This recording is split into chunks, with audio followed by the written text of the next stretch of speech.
Hi, welcome to the webinar.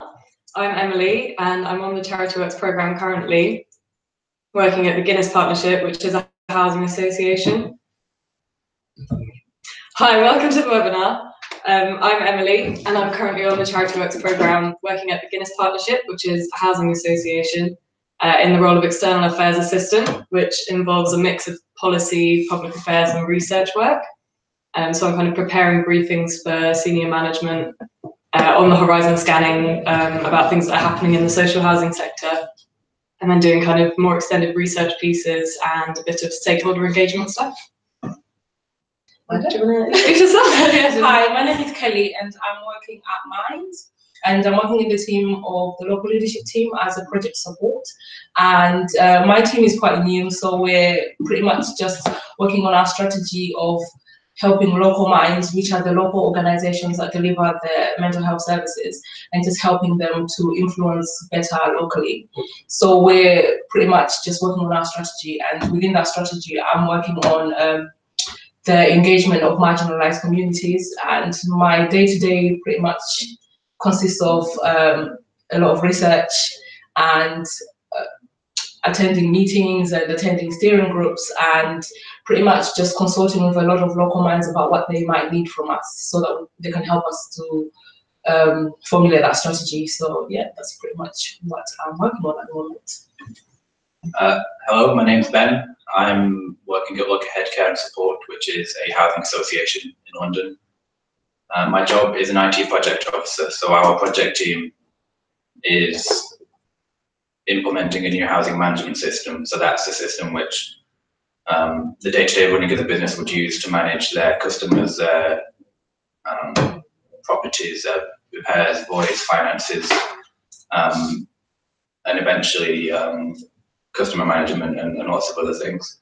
So I'm quite far removed from the beneficiaries and the day-to-day running of the business, but we're configuring the system which, when the project leaves, that the business will use to manage a lot of things. Yes. Guys, could you tell me about what drew you to working in the non-profit sector? Yeah, so I've done quite a lot of voluntary work whilst I was at university. I was in the Raising and Giving Society and volunteered with a couple of different organisations, one that was supporting homeless people in Brighton and a food bank. And my degree was in psychology, and I also had quite a strong interest in mental health, but didn't necessarily want to go on and do kind of postgraduate study and become a psychologist or psychiatrist.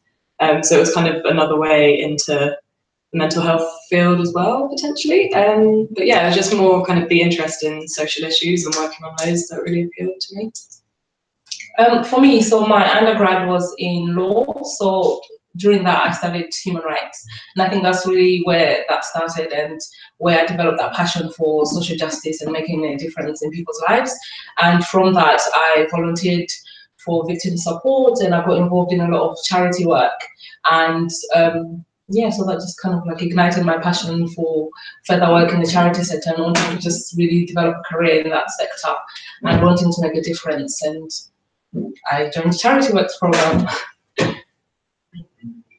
So after university, I studied engineering. After university, I did a year in engineering. And after that, I did a year of volunteering for an organisation called City, which is about volunteering in schools in disadvantaged areas. And that's a really good organisation and stuff like that. And that built my motivation to want to keep doing the same thing. So my main motivation at the time was I still want to work towards the same goals about helping young people and youth education, and that was why I applied to Charityworks. That's why I wrote down and stuff. But what I'm finding now as well is that I'm working 19 now with nothing to do with what my original motivation was, but I'm still enjoying it a lot more than any engineering work I ever did. So it's actually the kind of work I always wanted to do. So I think it's about, I feel like I fulfill my needs with my job in terms of wanting to do something good rather than having to, in your free time,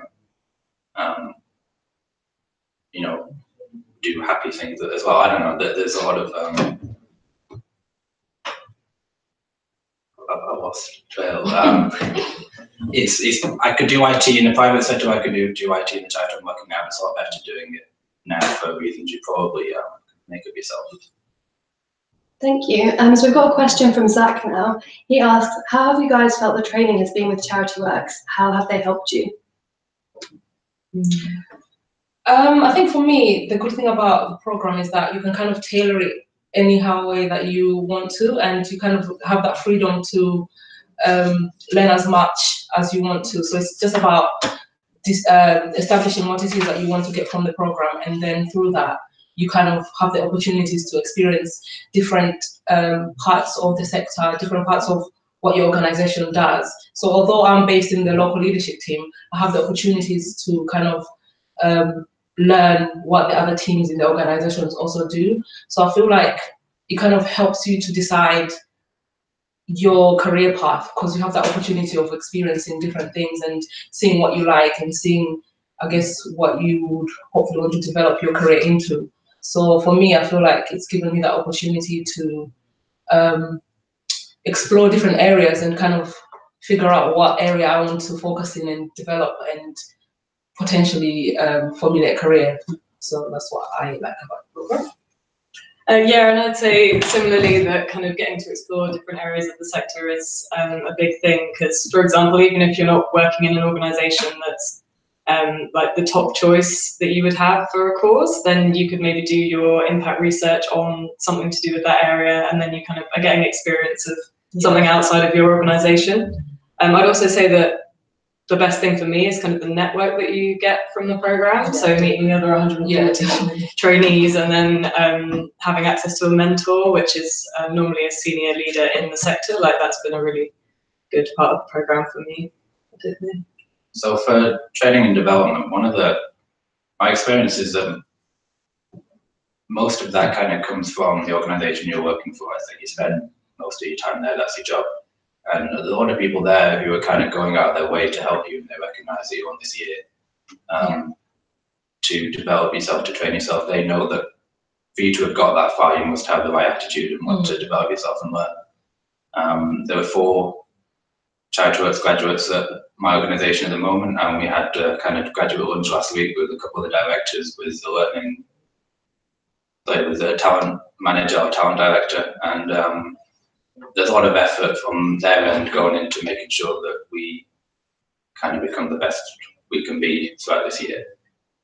The Charityworks training and development elements on top of that, but I think the more substantial stuff comes from the organisation you're working for, which is something you won't necessarily get if you just had the job on its own, I think. I have also really enjoyed the conferences and learning sessions as well. Kind of getting a day out of your normal job for a month to learn about some completely different things has been really good as well. Thanks. We have a question from Laura now, and she asks, how much choice do you get on the location and type of your placement? So you get choice on location, and role type and cause, and you can pick your top 3 preferences for each of those. And then but I think you kind of need to be practical as well, because you can't be so firm on all 3. I think you kind of have to have flexibility in some of them. So if you're quite firm that you want to be based in a certain location, then you kind of have to be flexible with the cause. Because if you're saying, oh, I want to be based in London and I want specifically to work in this cause, then I think it can be quite difficult for you to be placed. Obviously, Charityworks will try their best to go by your preferences, but I think you need some kind of level of flexibility in terms of one of those areas. Yeah, and as we said earlier, I think even if you don't get, say, your top choice of cause, there's still so many other opportunities on the programme to engage with different kinds of charitable causes, so it's not really, the end of the world if you don't get one cause that you're set on. And I also think that ultimately the skills that you learn are quite transferable, so it doesn't really matter that you didn't get the course that you specifically wanted. You're still learning skills that you can transfer them onto later careers that you might have after the 1-year program. It's not an answer to the exact question, but it might be a similar thing to what you're looking for. So I mentioned I volunteered last year helping young people in schools. And it's not what I'm doing in the program, but what I am doing is using one of my pieces of impact research and my mentor to kind of guide me towards that goal. So my mentor, I approached my own mentor, and I got them out of the organisation I worked for last year. And though we've not started it yet, my second piece of impact research is going to be about that sort of topic, even though I've not defined it yet. But I think those are great tools that you can use to either say it's only 1 year, as far as you can still have a lot of choice afterwards and make a lot out of the course to develop yourself afterwards. Yeah, thank you. We've got a few people asking about applications. So I was hoping you guys could describe your experience of the application process and any top tips from writing a good application. So yeah, I found it was probably quite similar to a lot of other graduate schemes. The assessment day, I enjoyed the assessment day, but it was quite an intense day. Like, there were quite a lot of different group activities and the interview and written tasks. But the actual application, my number one tip, I guess, would be just making sure that you kind of think about how your experience relates to the competencies on the website. Because you really need to be able to demonstrate those in your answers. And I think the question usually has like 3 components, so it's always more than like one question within that one question. I don't know if I'm making sense. So it's one question, but it has like multiple parts to it. So I think when you're answering the question, make sure you're kind of answering everything that has been asked in that one specific question, and think about your experiences and how they kind of relate to that question, and just be authentic and transparent in all your experiences that you have, because ultimately you want to present the best version of you on paper so that they can kind of get to know you at that point as much as they can on paper, really. And in terms of the assessment days, I actually really enjoyed my assessment day, surprisingly, because it was like the first assessment center I had been to, so I wasn't really sure what to expect. But getting there, I think the atmosphere wasn't like competitive at all. Everybody was just chilled, people were relaxed, people were helpful, friendly. So I kind of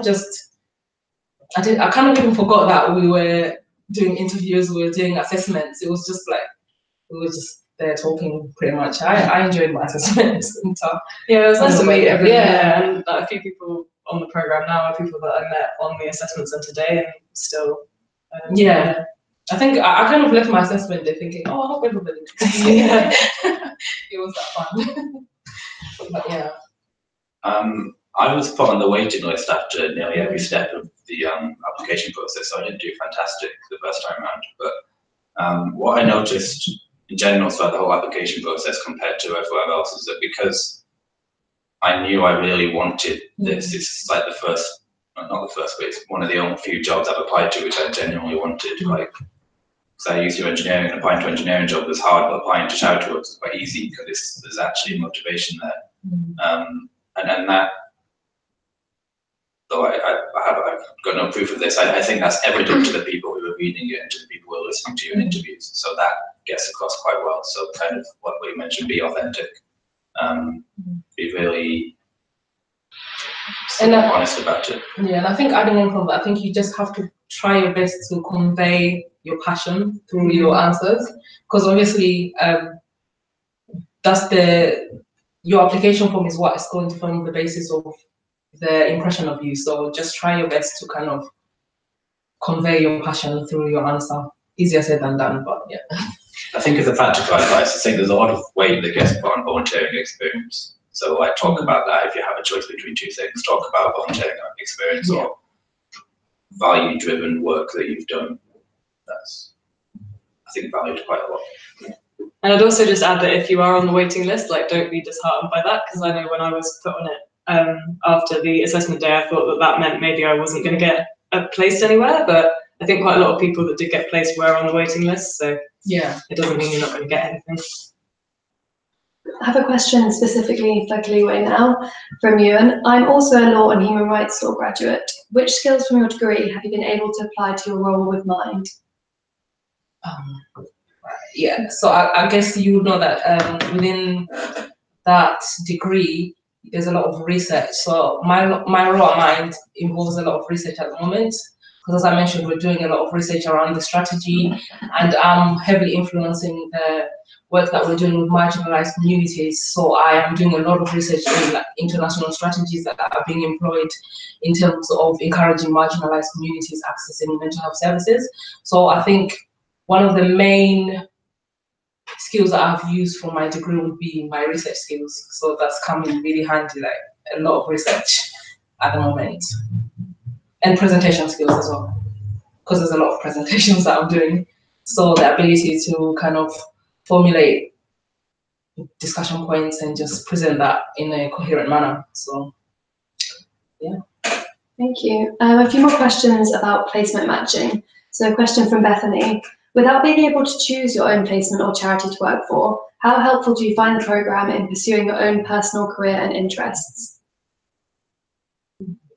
So can you repeat that question? Sure. So without being able to specifically choose your placement or the charity you work for, how helpful do you find the programme in pursuing your own personal career and interests? I think, as we said earlier, there are opportunities, even if you're not placed in a charity that is an exact cause that you would place as your first preference. You could, for example, steer your impact research towards that area. So, for example, I think the second one.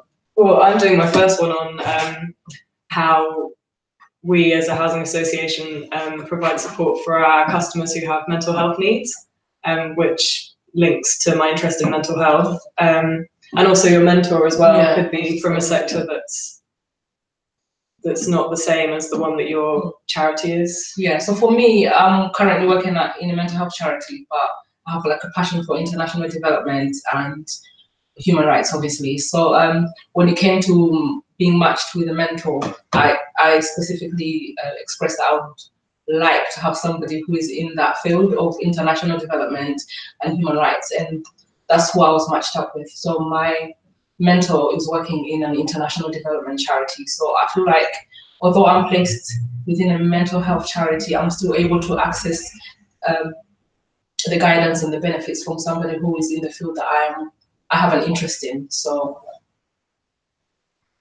I think the opportunities are there, but you have to go and get them yourself. So like you mentioned, there's 140 people on the in the cohort this year. One of them is probably doing something that you want to be in, that you're interested in.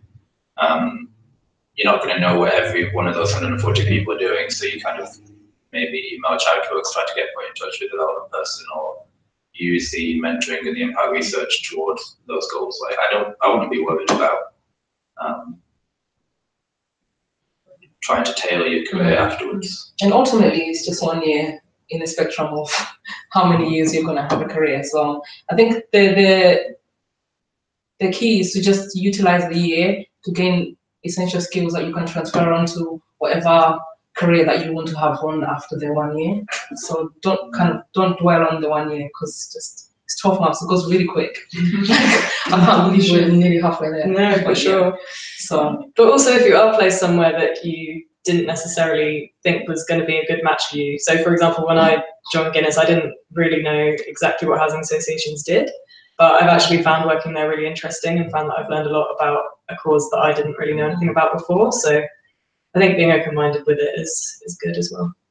And one anecdote with that is with the question, as an answer to the question, so is that having Charityworks behind you when you're trying to get in touch with people is really good. So my anecdote is that as part of my sort of mentoring and impact research, I managed to get in touch or have a conversation with a woman called Mary Cook, and she was the CEO of UCAS for 7 years, and it's just like I managed to. She's quite an important person. I'm quite amazed I got there, but it's actually when you write the email out saying it's Charityworks, I'm doing all this work, this is what it's all about. I don't know, the opportunity, the program enables you to go in what direction you want after that. Thanks. Okay, moving on to discuss the leadership development program. We've got a few questions about this as well. So a question from Helen: have you made connections as a result of attending Charityworks conferences that have aided you in your job? Well, I think connections with the other graduates have been helpful. As in, there are quite a lot of us working at housing associations, so if I'm doing a piece of research that requires kind of understanding other associations' approaches to something, then just having those contacts from Charityworks that you can just send a message or an email to saying, hi, like, how's your organisation going about this? It's really handy. Yeah, and I do see a lot of people on the Facebook page for Charityworks asking questions like, oh, I'm working on this project, can you guys help me do this? So there's a lot of, so I guess creating that network of all of us and just supporting each other, because essentially we're all learning, we're all kind of in the same position. So I think everybody's more than happy to just help out whatever you might need help with. So whether it's maybe you're working on a specific project and you need other people's input, I think people are always more than happy to help out in that respect. My answer is just kind of not really so far, but my job in IT is not going to typically be the subject of the conferences and such, but every speaker we've had at a conference, definitely they put themselves in a position where you can get in touch with them if you wanted to, or they're definitely available. I can't think of the examples, but there's been some things have been said, or some speakers we've had where I might have been interested to actually go and talk to them afterwards, but it's just maybe not quite, but I've never thought that I couldn't use the opportunity if I wanted to. One connection I have made is with my impact research. There's a Charityworks graduate last year who worked for a housing association in London as well, and he's helping me with my impact research because his job now is about digital change, which is what my impact research is on. So there's connections there which I've made through the cohort. Oh, I was just going to ask that actually the conference on networks and communities, I found that really helpful because my work in my role right now is to do with engagement with marginalized communities and just talking about co-producing and the power of co-production in that respect. And it has really helped and kind of driven the direction of my work. So yeah, I found that really helpful. Good. A question from Molly. Could you give a bit more information on the independent research that you do as part of the programme? How have you found the balance of this with the day-to-day work? In terms of balance, I think your managers are quite, they're aware obviously that you're doing this research, and especially I think for the first impact research, it's geared towards you helping the organization with maybe a challenge that they're facing. So I know for me, the lack of engagement with marginalized communities in accessing mental health services is quite like a real prevalent issue. So that's what I'm working on. And because my manager knows that, obviously that's going to also help the team. They give you that space and time to work on your impact research within your working hours. Obviously, you still have your day-to-day work that you need to do, so it's just about prioritizing and structuring your day so that you still get your work done. And then you give yourself some time to also work on your impact research. Yeah, I'd agree. I think my manager's aware that we have the research to do as a requirement for the programme, so I've not found it too difficult so far to balance that with other work. I haven't really had to do that much outside of my job. So finding the time at work so far has been sort of what I've realised now and what I've learned now is that you have to take charge of that yourself. So in recent weeks, I've been more like, they give me some work to do, I go, no, I'm doing my impact research instead. And they go, oh yeah, of course you've got to do that. But actually, until recently, it has been a bit, it's turned out that I've needed to be the person who brings it up. In terms of other support, I think one of them has to be about your organisation and beneficial to your role. The other one could be whatever you want, but I think most people do a similar thing again. So because it's beneficial to your organisation, they're kind of going to meet you halfway as far as helping you with the topic or pointing you in the right direction. But again, I kind of have to go to my director and ask for the help. But when I do that, it's perfectly happy to help and actually quite, well, it's happy to help. Yeah, I just mentioned that. I think a top tip I'd give is probably put it in your calendar, like block out a section within the week. So what I did was like Monday afternoons and Wednesday afternoons, I blocked out my calendar and just specifically assigned that to impact research. And because obviously people usually check your calendars to book meetings, to book time with you. So if you kind of put that in your calendar, then that's a time that you blocked out, that people see that you're busy and they're not gonna book team meetings or any consultations with you around that time. So I found that that's quite helpful. Turns out Outlook calendars are quite powerful tools when you want to talk to someone. So I did it today. Yeah. I thought they were not used much as soon as I got into the job, but it's just it's everywhere. Even today, I just put the time into my office calendar, and then we had a meeting about it. So when I say take charge of it and lead it. And well, it's actually not that difficult, but you just realize you have to realize you need to do it. But once you've crossed that very small barrier, of course, everyone around you is happy to help you and wants to help you. They've just got the job to do as well, which is why maybe you have to approach them. I'd also say that impact research has helped me kind of make connections within my organisation, because Guinness is quite large. I think we have about 3,000 staff, and there's several different offices. And because I've been doing staff interviews as kind of the mode of research, I kind of used it as an excuse to go to the other offices in Manchester and Sheffield and meet more people that I otherwise probably wouldn't have had meetings with at this point. So that's actually been really good in getting to know people, like managers from the organisation, that I wouldn't have met otherwise. So a question more about your day jobs. How independent have you been so far in the programme? Are you getting enough experience and responsibility so as to be able to make decisions that actually make a positive change? The short answer, yes. I think for me, I was quite shocked at the level of responsibility I was actually given. So when I first joined the team, I thought I'll just be kind of like helping out here and there, doing a little bit of research. And then my manager was like, yeah, so we're writing our strategy and I want you to lead on this part of the strategy. And I was like, yeah. So I think, again, like I said, I think it's just about seizing the opportunities, and you learn as much as you allow yourself to learn. So for me, I was just like, okay, yeah, I'm not quite confident in this, but it's just a learning process. And my manager is really helpful. He's really supportive. So, and he has faith that I can do it. So I'm pretty much just leading on a project. But yeah, so I think, yeah, there's a high level of responsibility in my role. So I think day to day, I don't probably have as much responsibility as you, but I have been really lucky that I've been able to go to loads of kind of sector events and conferences and been to a couple of meetings in Parliament and things like that. So that's been really good exposure to kind of what's going on. And I have also kind of helped with drafting consultation responses. So the social housing green paper, I don't know if you did anything on that for your organisation, but that was a big involved anyway. a big government consultation that was published around the time I joined, and stuff that I'd done went into our response for that. So that kind of thing is, I guess, you feel like you're making an impact there. Yeah. I sometimes wish I had less responsibility, because there's a lot of, if something goes wrong with our housing management system, I'm like the only person who can do anything about it sometimes. But yeah, there's I feel like we even got to the point where they're hiring a Charityworks graduate, they're going to be in a position where they're happy to see you take more responsibility and be independent and try and go and do something. And again, in terms of compared to not doing the program and doing something else, like it's almost quite normal for the Charityworks graduate is trying to,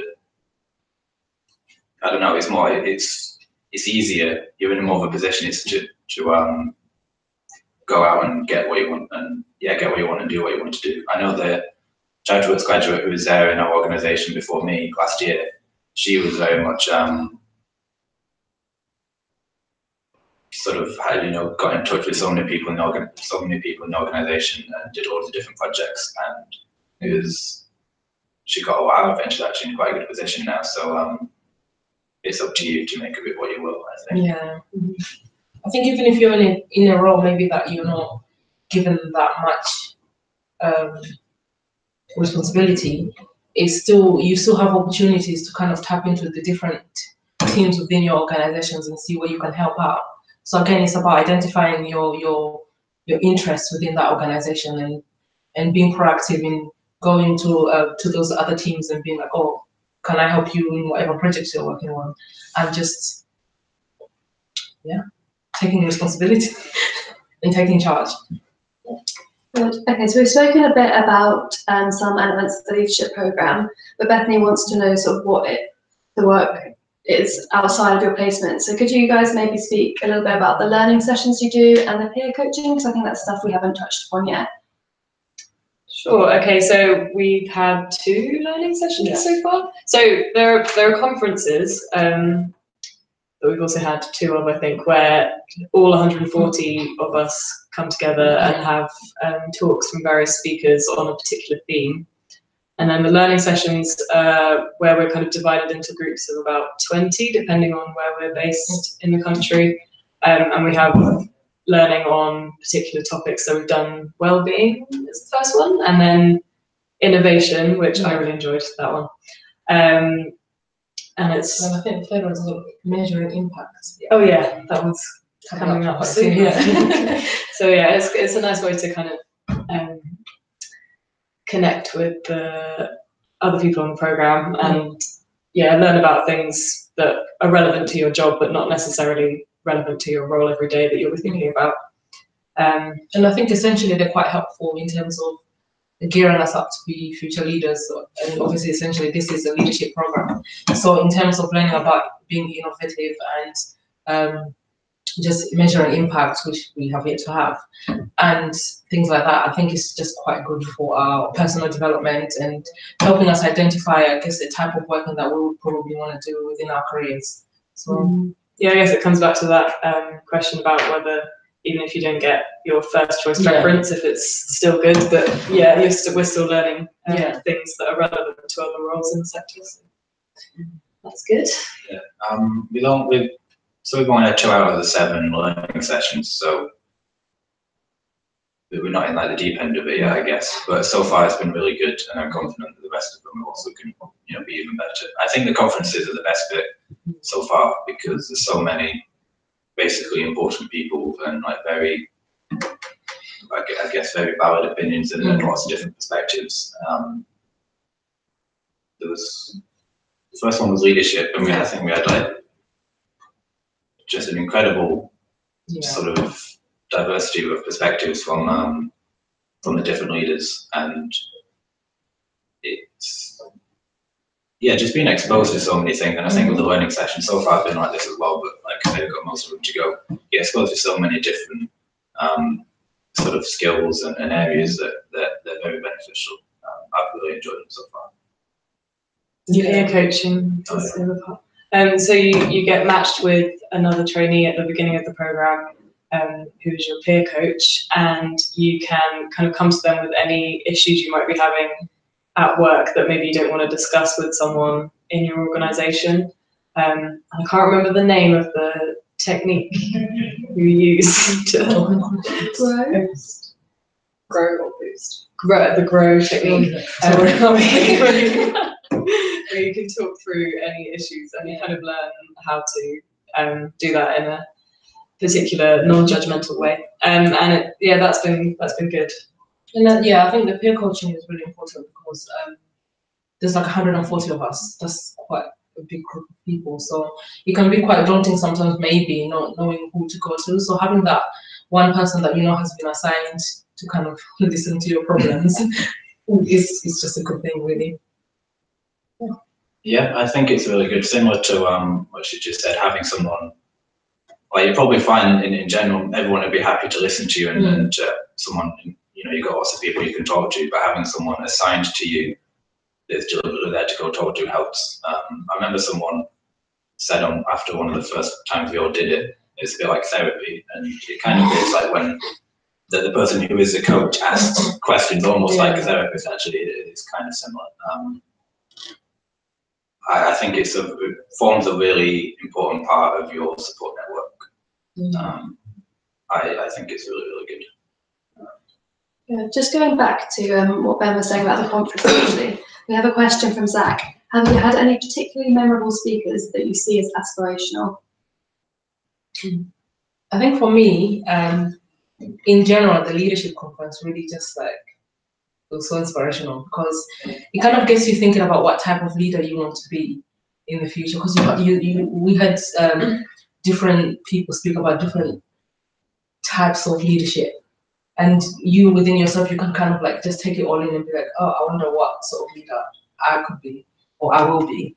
And for me, I think in the leadership conference, we had a speaker, I think her name is Shola, and then she spoke about diversity within the charity sector. And obviously that's a challenge that you might face within the sector. And I think just hearing how one might navigate that and how you can utilize the diversity to your advantage. I think that was really quite powerful for me. Yeah, I'd agree with that, really. I can't think of any other examples of ones that I've found particularly inspiring, but I think every speaker that we've had so far, to be honest, has been really interesting and, yeah, really engaging. So I've enjoyed them. Yeah, like all of them, or the vast majority, have all been really good. I think, so if I'm thinking of the right person, she could like lead an army. Yeah, pretty much. But that's kind of the different perspective. You have some very, obviously they're all really good, but some like very calm and collected and level-headed presentations. And Shola comes in and it's the diversity of perspectives, and you know, different spaces in which they work in. It's really good to get access to all of those. And I think one of the questions we get asked at the end is, you know, one of the goals of it is you listen to them all and start to think about what type of leader you could be. There have been, well, one of the ones on that day was someone who was about service user leadership, and then at the next conference there was a speaker, I've forgotten the name completely, but he was he's had bipolar most of his life, and now he's, you know, a big part of helping other people. And in a very loose way, like that's part of the reason why when I talk about, I worked with young people last year, and that's kind of how I want to shape my career toward the future. That's inspired me as far as there's just some similarities there. So they were probably my favorite ones so far. Right, okay. A deep question for you now. Do you feel like you are creating social change, and what do you care most about in your work? I think probably not you don't go into work every single day and feel like, yes, I've created social change today, but I think kind of the overall feeling you get from the year is like, combined, we are creating social change, and it kind of gives you that feeling that, you know, you're part of something bigger. I don't know, I feel inspired after all the events. I kind of like feeling like we are doing good stuff, but I would say it's a very big motivating factor for me. So in general, yes, but like I said, I sit behind a computer most of the day, and I'm quite far removed from the beneficiaries. But I know, I definitely know I'm making a difference because we get the feedback and we have these conversations. And I know if the system we're working on and improve, if we make it the best we can be, then everyone in the business gets to be able to do their job better, and somewhere along the line, the end users, the customers of the organisation will have a better experience. So I have that in mind all the time. Like it's very, when I've had a job before, like you kind of get demotivated depending on the circumstances, but there's quite a big pool of motivation for working at the job I'm in now. Yeah, I think for me similarly, because my work is more office-based, it can be quite removed from the front line and the service users that are receiving the service. But I think because my team is geared towards helping the local organizations create better services, I can only trust and hope that our help will help more people access mental health services, and ultimately that's the impact that we want to see. I think you can try and kind of engage yourself with the beneficiaries as well if you want to. So when I joined, for example, I shadowed a couple of frontline staff in my first couple of months who were working directly with Guinness customers. So I got to see kind of what goes on from that angle, which kind of then when I went back into the office kind of put context to what I was doing as well. So I'd recommend doing that if possible. Okay, next question. What was the most challenging part of the application process or assessment centre? Being genuine, giving enough and strong enough examples, demonstrating motivation? Or something else beyond that list? Of the whole process? Of the application process / assessment centre. Waiting, no. Probably the interview for me, but that's just because I don't like interviews, so that's not really constructive. I think maybe just having confidence in yourself, because most times it can feel like it's quite challenging for you to convey maybe your passion, because we all have like passion for social justice and creating social change, but it can be quite maybe difficult to convey that, or you can feel like it's difficult for you to convey. And be authentic as well. It is you don't want it to authentic, come across like it's fake, Mm-hmm. but it's actually quite authentic. But I think that can maybe be a difficult part to convey. Because I did my volunteering the year before, that's a relatively easy way then of demonstrating motivation, and there's a lot of examples of kind of soft skills I've used in that. So to have got as far as doing that in interview and stuff like that, you probably have done some volunteering. So I would lean heavily on that. I think that's invited anyway to use that as much as you can. The hardest part for me, is normally interviews, but there's a cafe just outside the assessment centre where we were, and I went there for like half an hour and just sort of had like a mindfulness nap or something, and I really calmed myself down before I went in an interview. But it's a very, what did you say before? Like other assessment centre interviews can be very competitive environments, whereas obviously everyone who works for Charityworks is going to be a nice person. So when they're interviewing you, it's obviously going to be fine. You know, so there's that. I suppose the application form is the hardest because it's actually you never really know.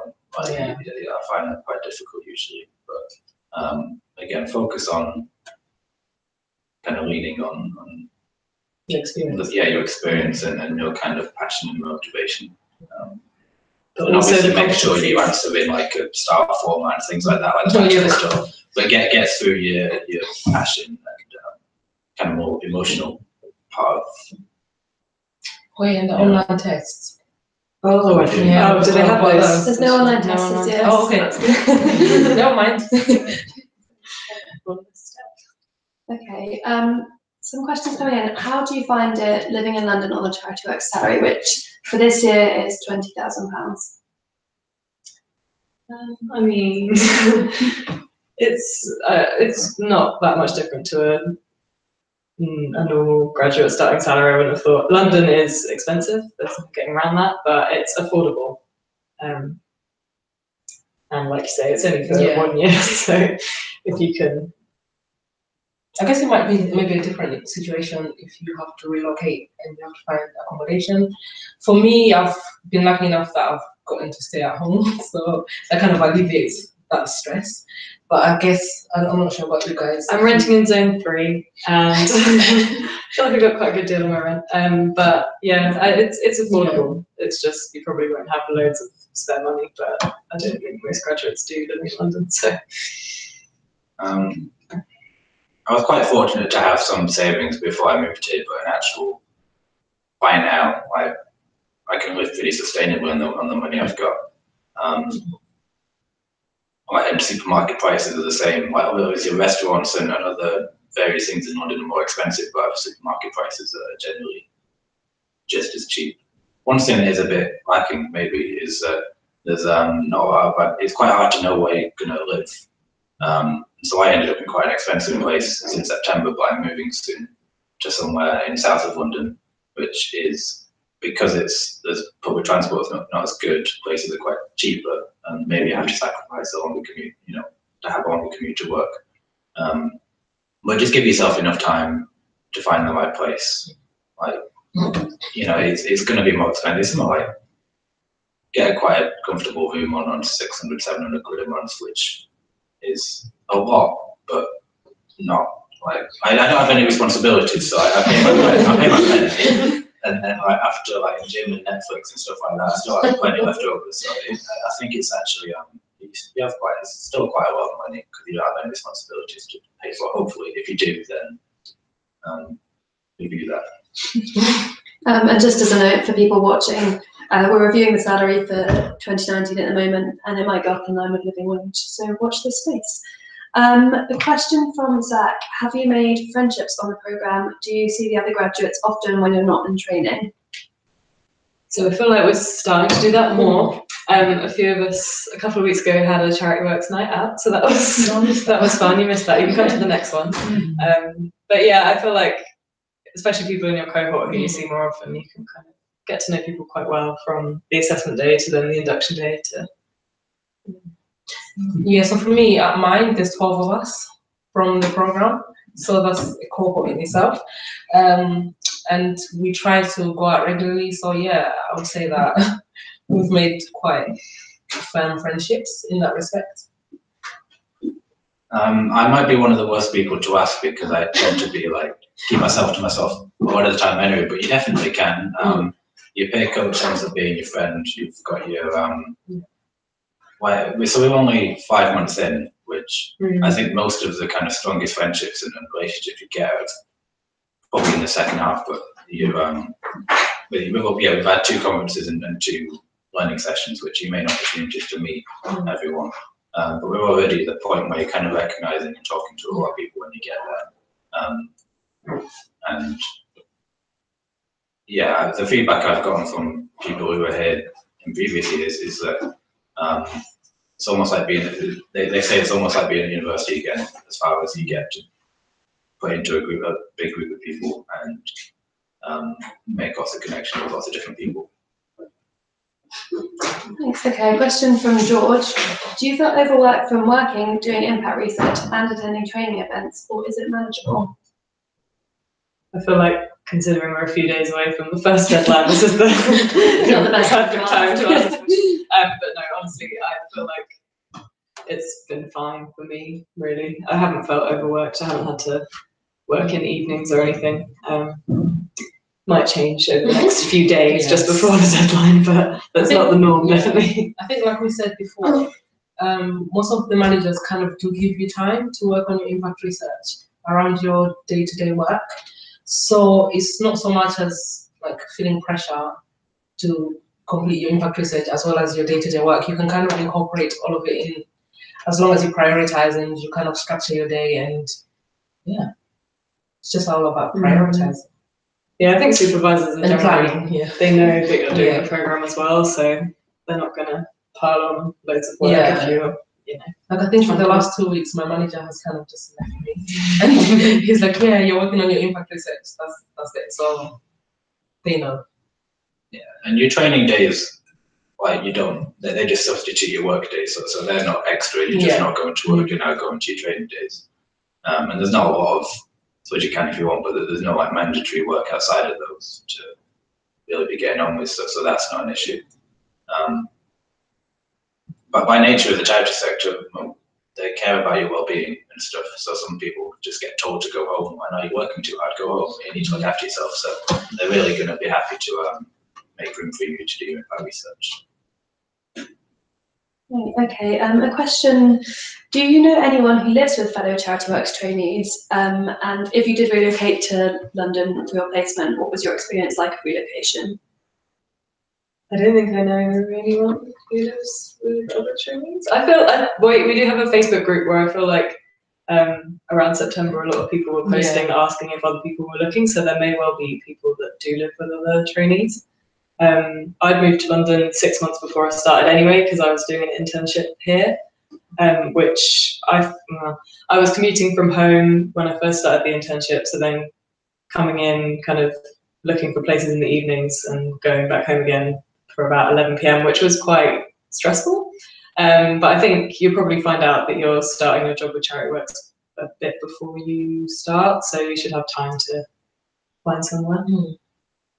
I don't know, you didn't relocate. So I didn't relocate, so I don't really know about that process. Kind of contradicting a bit, but I had a week to move here from Manchester, which wasn't a lot of time. And it is quite, especially in September, because there's a lot of students moving down, it is actually quite fast paced, and unless I'm mistaken, the vast majority of rooms you get are on Spare Room, website called Spare Room, and the adverts come and go within days. So actually, I found I had to be in London for a couple of nights at a hotel.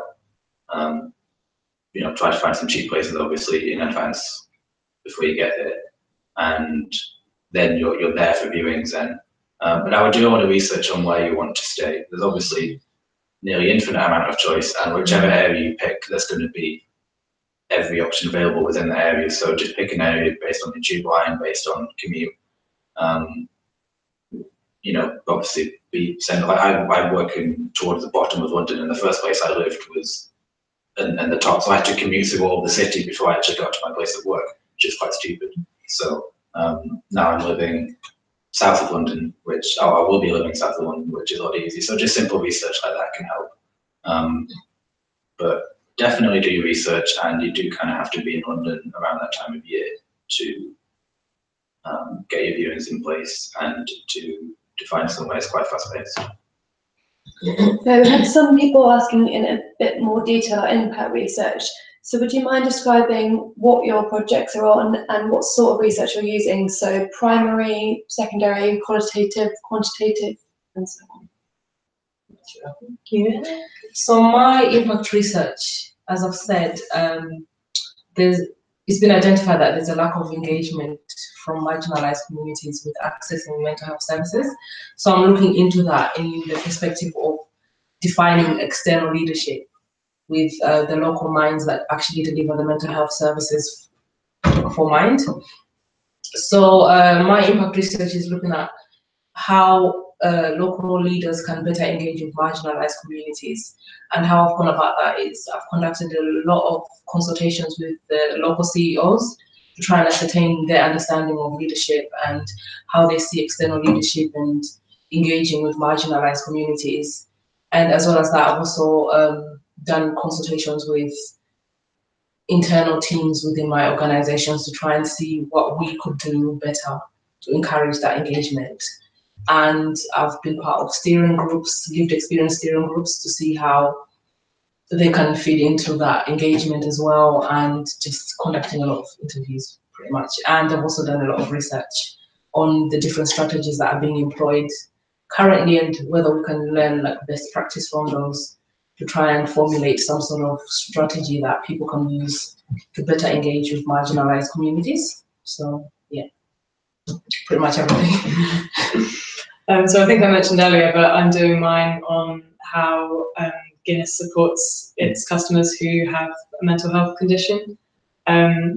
So I actually spoke to someone from mine because the policy and campaigns team have been doing some work on social housing and mental health there recently.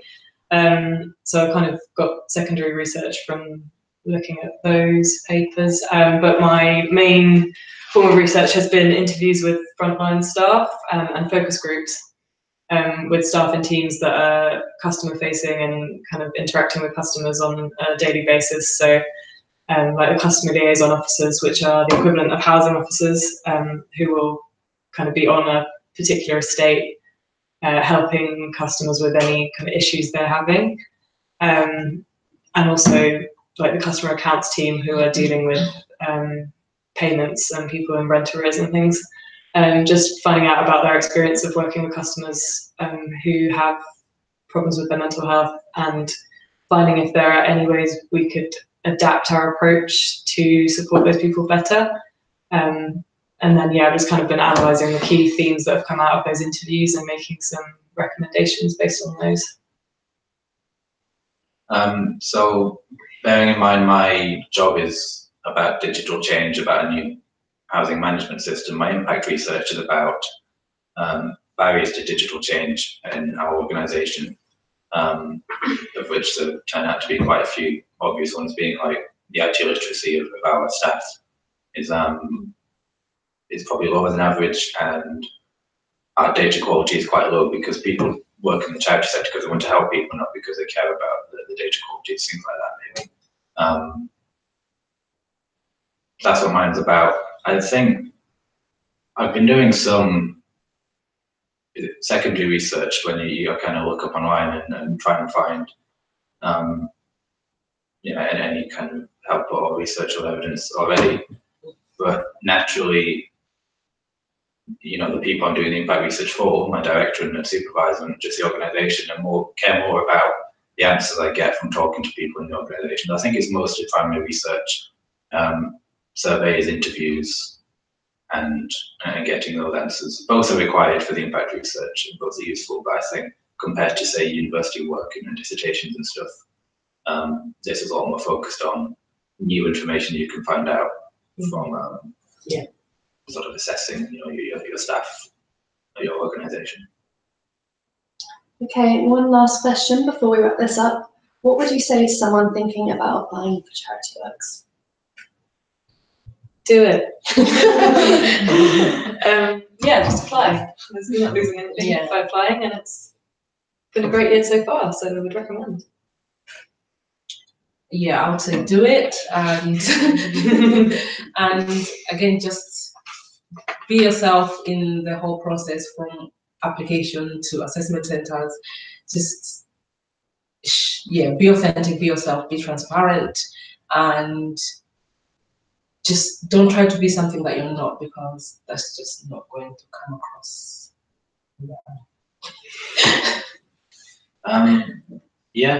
Do it as well. It's really good. There's obviously not many opportunities like this. So from our point of view, I would describe it as like the best graduate opportunity you could go for, because there's not really, there'll be comparable opportunities, but not as good as this. I think similar to what has been said, kind of focus on the best bit, what made this application easier for me was I really wanted to do it. And that let that guide, your answers that you put in, because then that gets received a lot better than you writing, oh, this is what I think I need to put, but yeah, it's not a hard application. I think there's not many questions, so go for it. Brilliant. Thank you very much, everyone. I will just close out with a quick recap of key dates. So applications close at 1 PM on the 28th of February. Don't leave it right until the last minute, because the system will probably crash. It's an online application form, and there are no online tests this year. We're looking to take on about 150 placements for 2019. So as I said, applications close at the end of February. We're shortlisting in March. We'll invite to assessment centres in April, which will take place in May and June, and then we'll start placement matching over the summer. So that's it from us. Thanks very much to you guys for coming in, and thanks for listening.